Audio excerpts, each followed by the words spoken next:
हिंदू धर्म में ओम एक विशेष ध्वनि के रूप में मानी जाती है। जब तपस्वी और ध्यानियों ने ध्यान की गहरी अवस्था में एक ध्वनि सुना कि कोई ऐसी ध्वनि है जो उन्हें लगातार सुनाई दे रही है।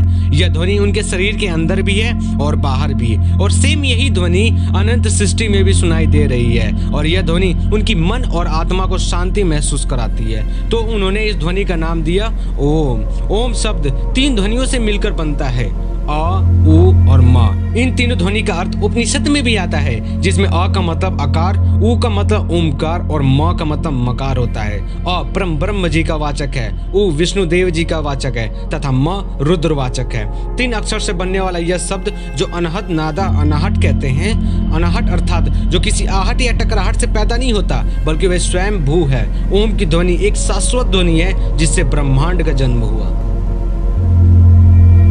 और कहते हैं कि ईश्वर ही शाश्वत रूप से कण कण में व्याप्त है, लेकिन ओम ही शाश्वत रूप से कण कण में व्याप्त है। धर्म शास्त्रों के अनुसार मूल मंत्र या कोई भी जप एक ओम का ही रहस्य मानी जाती है। ओम के आगे लिखे जाने वाला गौण शब्द होते हैं और प्रणव ही महामंत्र है, और यही महामंत्र के योग्य भी है, और इसे प्रणव साधना भी कहा जाता है। और यह अनादि अनंत और निर्माण कवल्य ज्ञान या मोक्ष की अवस्था का प्रतीक है।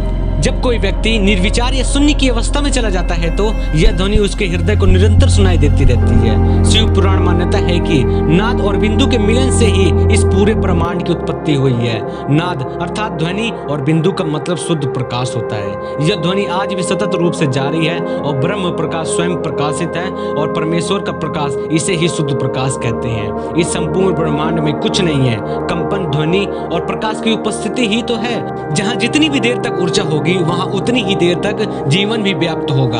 ये सूर्य जो हमें दिखाई दे रहा है, इसकी भी ऊर्जा किसी न किसी दिन खत्म होनी ही है। एक दिन यह सब कुछ खत्म हो जाएगा, बस बचेगा क्या? नाद और बिंदु। और ओम की ध्वनि में एक ऐसी शक्ति मानी जाती है जो इस पूरे ब्रह्मांड के किसी भी ग्रह को विस्फोट या इस पूरे ब्रह्मांड को खत्म करने की क्षमता रखती है। ओम शून्य से शून्य हो सकता है और विराट से विराट की अवस्था में आ सकता है। और उम्मीद करता हूँ कि इस वीडियो में भरपूर लाइक और सब्सक्राइबर मिलेंगे।